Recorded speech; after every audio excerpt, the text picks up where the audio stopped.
Good morning. I'm Chris Fettis, your CEO of Coastal Electric, and welcome to our 2021 annual meeting. Last year, we went to a virtual annual meeting because of pandemic and health concerns associated with large gatherings. And this year, we're going to continue in that tradition, but maybe tell a better story, a bigger story of what we've been doing for this past year. So come along with me for a ride. So let's take a tour of our coastal community.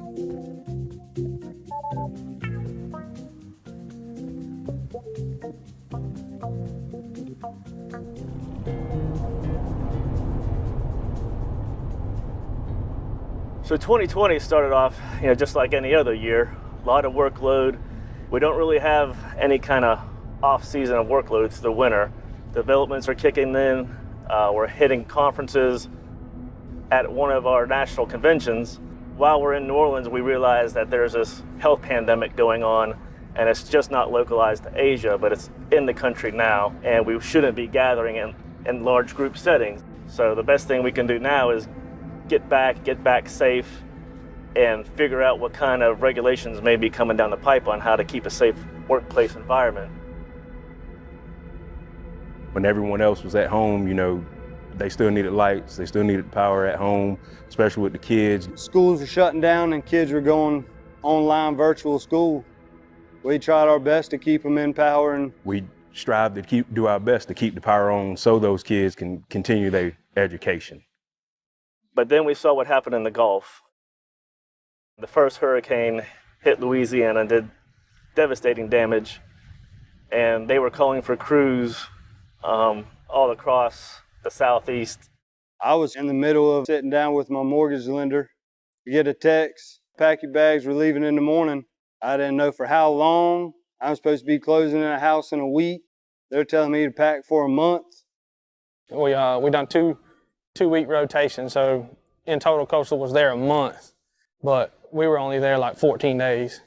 They didn't have hotels, most structures and shelters over there were destroyed.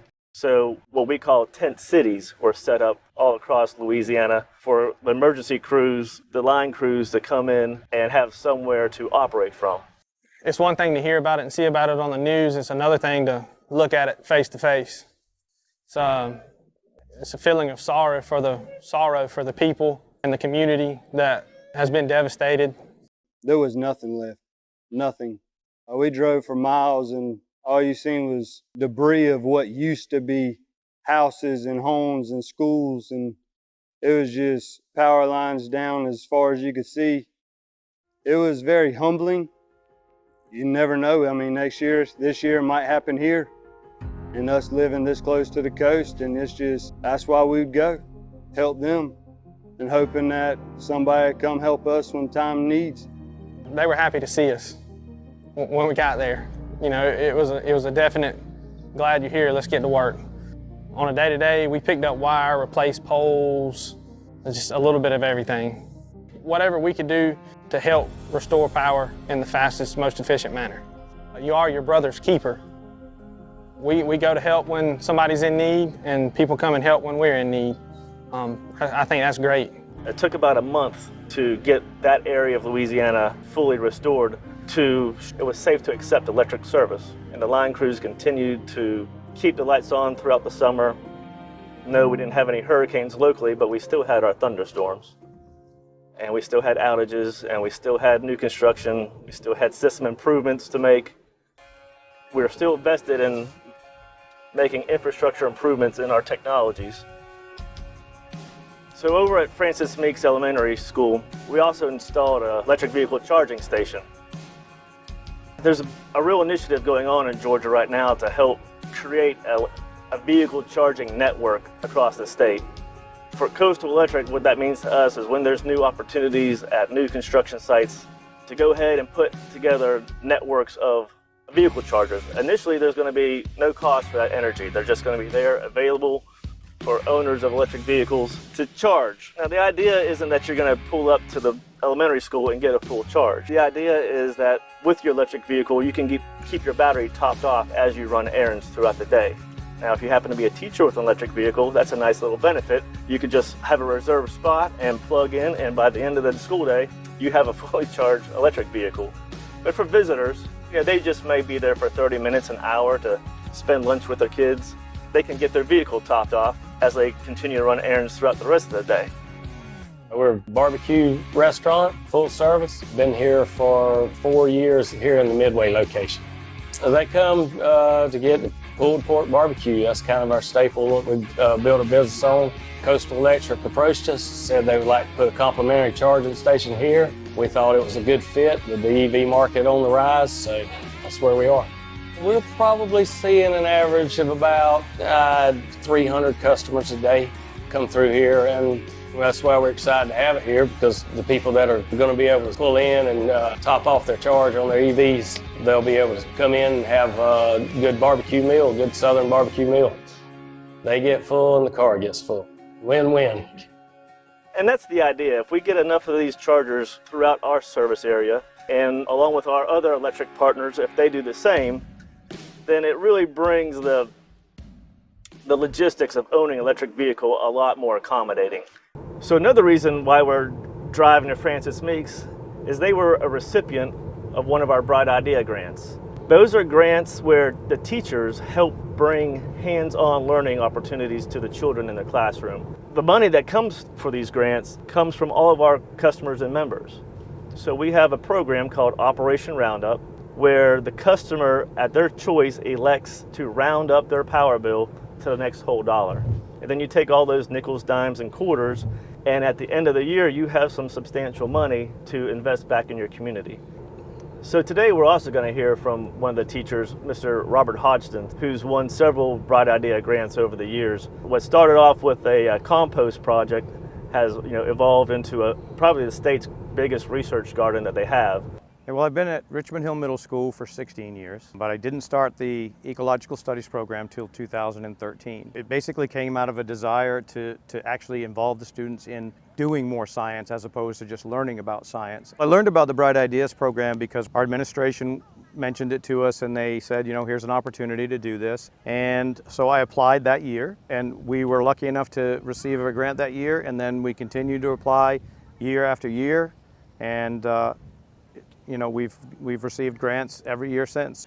The information that we gather through the Ecological Studies program and the research, this is a true research garden. So everything that Coastal Electric supports here is actually directly supporting stakeholders, because that information is provided to them as far up as organizations as the National Oceanic and Atmospheric Administration, U.S. Fish and Wildlife, Department of Natural Resources, and organizations like that. It's been recognized throughout the state and even the nation for being one of the most comprehensive ecological studies program in the state of Georgia. In addition to the grants, the Bright Idea grants that we give the teachers, we also give scholarships directly to those students. 6 scholarships, $5,000 each, and they're renewable upon academic achievement of a 3.0 or greater throughout the school year.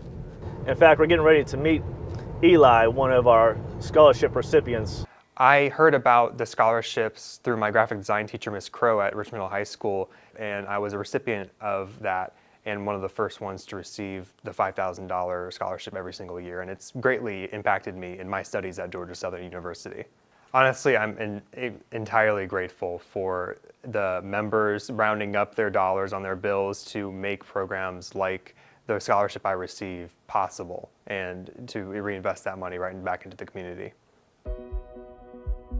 We've been researching electric vehicle chargers for long before we started to deploy them. But along with electric vehicles, what else are we researching? We're researching battery energy storage. We're constantly watching that technology develop. Fiber optic communications. We're going to have all these smart devices deployed throughout our community. We need to know when they're working properly and when they're not working properly. So as we continue to look to what is the next thing to get involved with, you're going to see a real focus on energy, and you're going to see a real focus on high-speed broadband communications. We've heard our members through the years needing a more robust broadband connection, especially now in times of COVID and people working from home. We're not new to the fiber business per se, but it's getting fiber to those individual members will be our next steps. At Coastal, we've got a great team here. There's a lot of knowledge that's already here. We also do a really good job at hiring good talent to come in, bring new ideas, be innovative, just trying to find new ways, again, just to serve that member, to get better data, to move faster, to be more efficient. For over 100 years, power lines have been built on poles and with wires that were bare, so no covering. Later in the decades since then, they came up with underground cable, which required a lot of insulation around it. And those have been primarily the two choices for a long time. There's a hybrid system that's called spacer cable, and the benefit of it is it's more resilient. The spacer cable project we're working on kind of gives you the benefits of both worlds and should greatly increase our reliability. There's two things we're trying to accomplish here. One thing is better communications for our electric distribution system. The more that we can communicate downline, the better information that we can get, the better we can respond to outages. There's that, but then along with that, give them greater speeds than they've ever seen before with current technology that's there. It's kind of a win-win scenario. Someone did a survey at the end of the century, and they were looking at the greatest innovation from the 20th century. And they proclaimed that the electric distribution system was the greatest innovation for the entire century, right? Now think about what you do in your homes because of the power that you have there. The motors that turn, the lights that come on. We kind of look at broadband for being that next greatest innovation. Cooperative's desire for innovation is trying to make things better for the members. So if that new technology helps us to help that member answer their questions about their power bill, or some new technology in solar or electric vehicles, we want to be that one to provide them with that information, and we can only do that by researching and being innovative with new technology.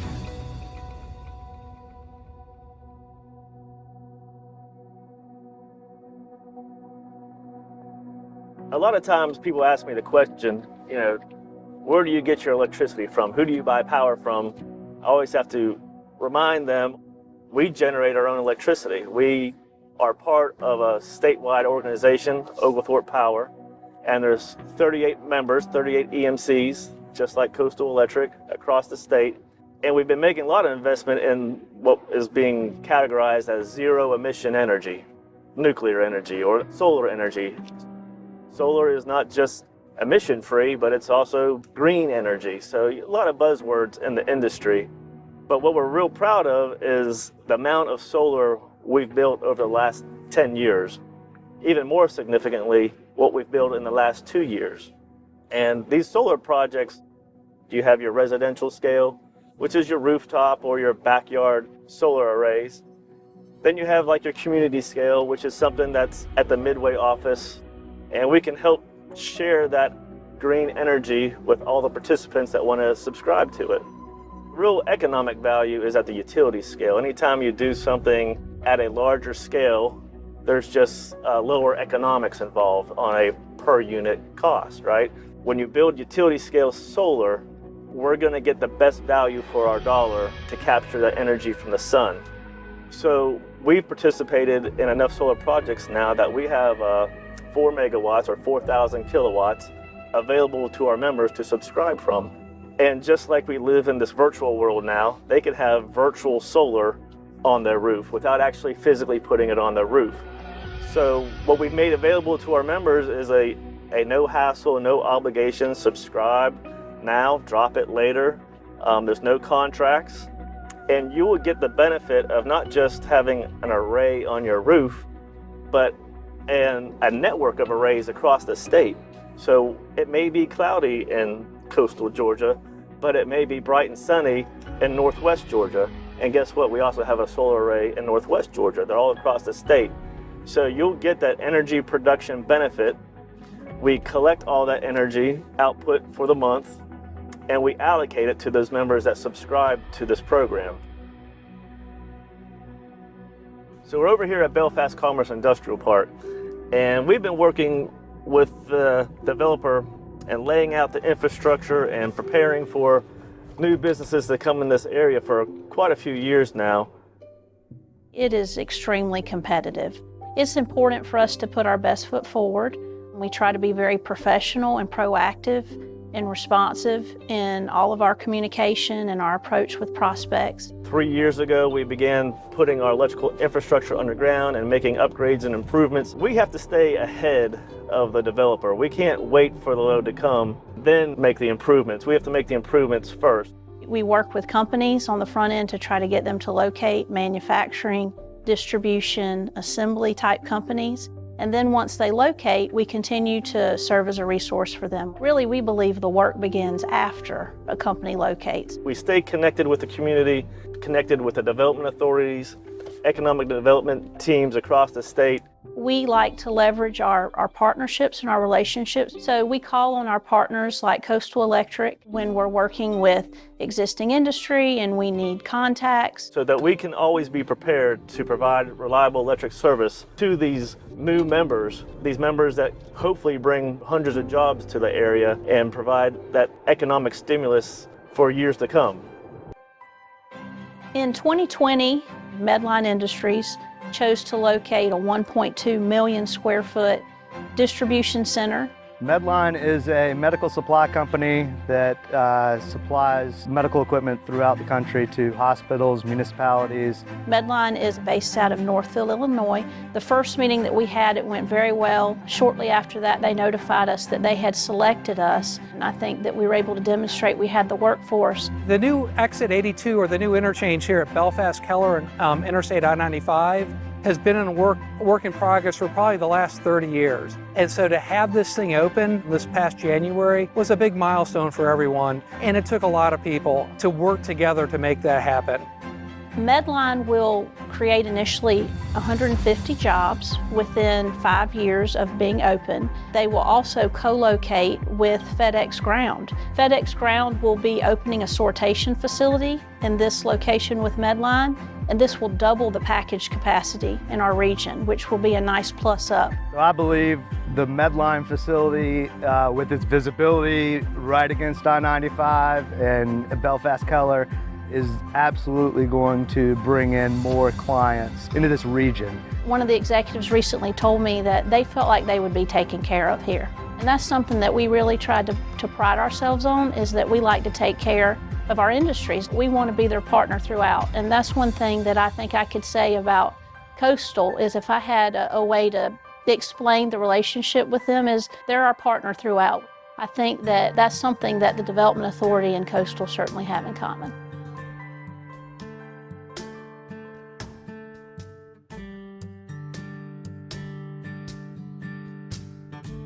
So I'm sitting here today with our Coastal Electric Board President, Mr. Jack Waters. Jack, this is a beautiful setup here. How long have you been down here at the Colonel's Island? I came here about 55 years ago, right out of high school. There was not very many people. How many homes would you say were down here? Well, I can tell you, in the wintertime at night, if you heard I lived over at Half Moon at the time. If you heard a car at night, you knew within about 3 or 4 people who it was. There's very few people, and not very many more people living on the north end of Colonel's Island. It was very sparsely populated. And then from Colonel's Island, we serve St. Catherine's Island. Exactly. And when did we first establish service out there? To my memory, and that's where I first came down here in 1965. I went to St. Catherine's as a student and worked in the summers over there on the island, and of course went to the University of Georgia. We were very fortunate to have been able to have gotten a scholarship from the foundation at that time. But to my best memory, it was 1962. They had gotten the cable through the marsh about 3 years before I came to the island. Prior to that, it was just a generator. Now this area, while we've been working over the years to really make this a reliable electrical network, there's also been an interest to improve broadband and internet connections down here. What's your current internet connection like down here? It's terrible. Are there options? There aren't very many options. The internet that we've had down here has been mostly unreliable, and it just was not dependable. It was very, very disappointing. So even if you wanted to pay more for a better service, There's limited options? It's very limited, has not been available, basically. You know, through the pandemic, I guess you saw a lot of people, you know, trying to school from home, Yes. trying to work from home. What were some of the stories you were hearing? Well, a lot of the kids are very disappointed in their internet feeds down in this area. They were having to go to hot spots up in Midway and different places just to be able to do their homework. It was not good. I think the pandemic really showed some of the weaknesses in the infrastructure. Well, we were already beginning to see weaknesses anyway because the neighbors were complaining about their internet service or lack of internet service. This area down here is pretty good ways, you know, from our service territory up in Midway. And for years now, we've kind of been on the end of the line. It's kind of reminiscent of going back to when there was no electricity down here. And the people finally got tired of it to the point that they got together and formed the cooperative, I believe around 1940. So that's really been a godsend for this community and this development. It would not have developed like this if it hadn't been for people stepping out and creating a cooperative that they could come together and help put electricity in the area.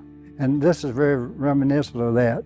To me, the broadband is going to be in some ways as important to this community and the Sunbury community as electricity was to this community back in the early 40s. Right now, we're doing the overall engineering design of the entire system.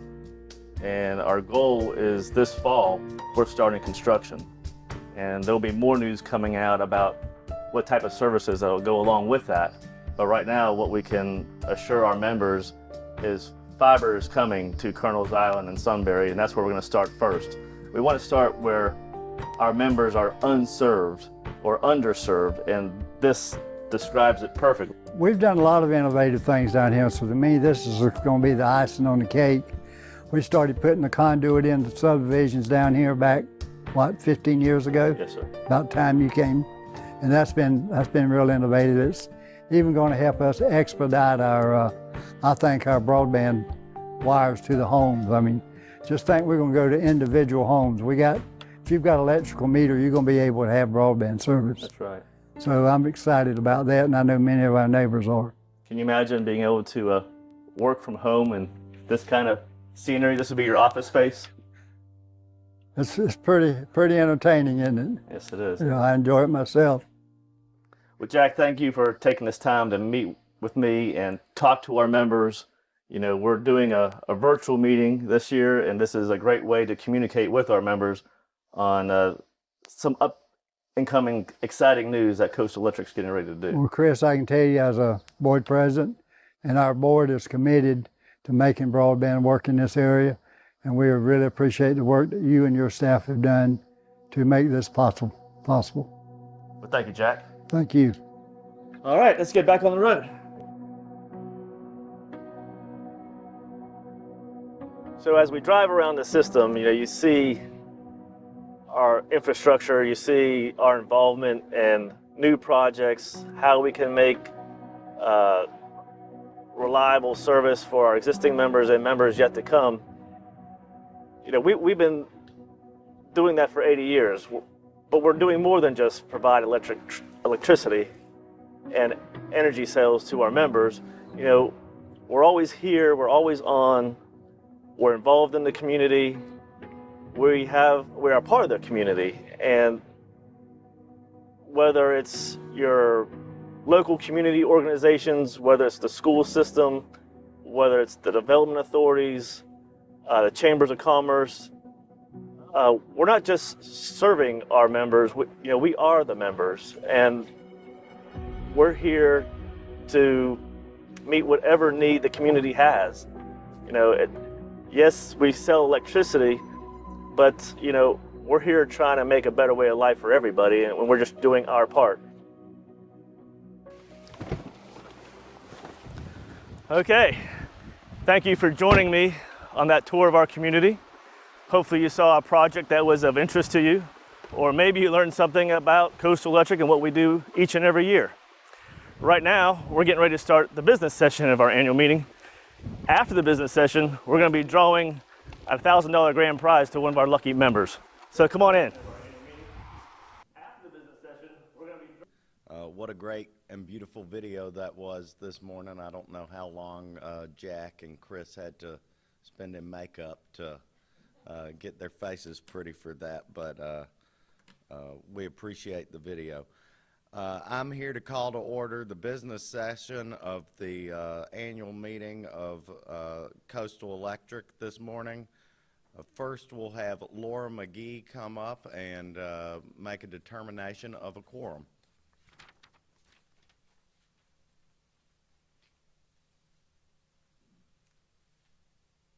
Good morning. Thank you, Luke.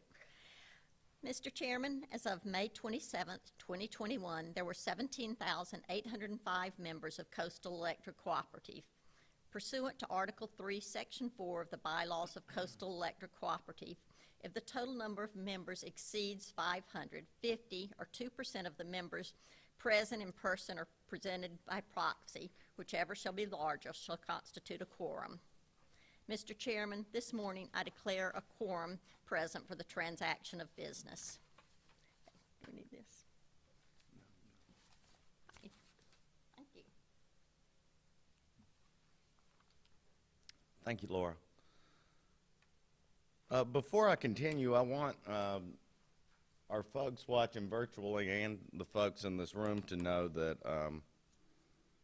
I went to Vidalia yesterday to visit a member of our Coastal Electric family, Hugh McNatt, and Hugh has decided not to continue dialysis, and he's brought hospice into his home, and I don't think Hugh will be with us very much longer, but I visited with Hugh for a long time yesterday. He asked about everyone here at Coastal, and I'd ask everyone watching us virtually and the people in this room to keep him and his family in your thoughts and prayers. Hugh McNatt has been a big part of our EMC and EMCs all over the state as legal counsel for probably 50 years. So y'all please keep him in your prayers.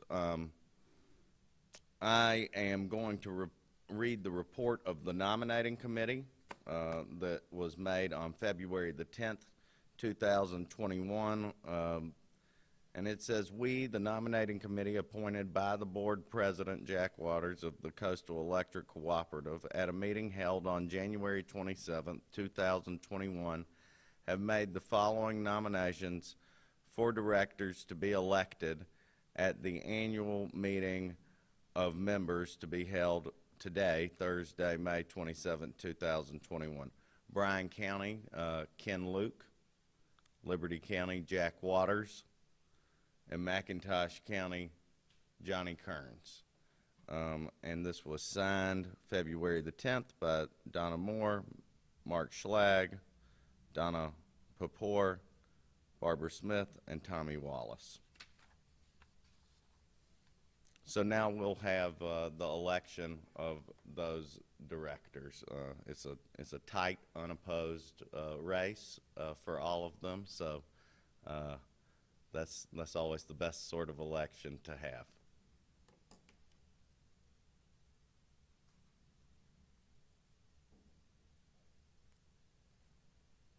Is there any unfinished business? Hearing none, is there any new business?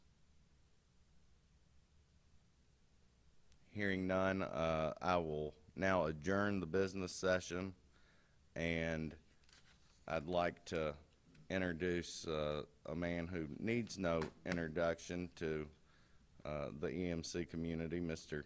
Chris Fettis. He's the CEO. Hopefully next year we'll get to do this in person, and Chris won't have to spend as much time in the makeup chair. Chris, come on up. Thank you, Luke. Thank you for participating in our 2021 annual meeting of Coastal Electric Cooperative. Registration was Monday through Wednesday, and approximately 10% of our membership participated and registered between the Richmond Hill and Midway offices. Now, 10% may not sound like a lot, but that's actually 3 times more than the quorum requirements in our bylaws, and it's over 2 times of the participation that we have previously registered with our in-person meetings. So a successful registration, a successful annual meeting. Thank you. Now, for those that registered, I'm going to have Emily Cannon come up here and help me. We're going to give them a special thank you with a drawing for $1,000. Emily, if you will spin the wheel.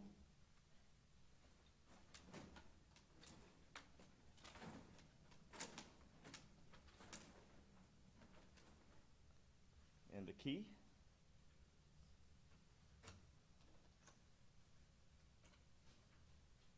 All right.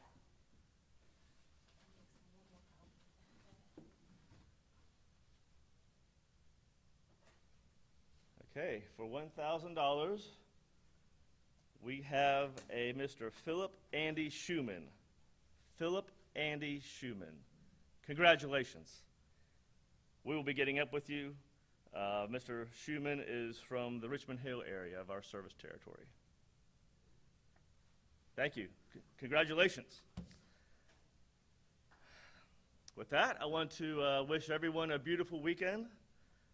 Sincere thank you to all the brave men and women that have made the ultimate sacrifice for our country this Memorial Day weekend. And we'll see you next year.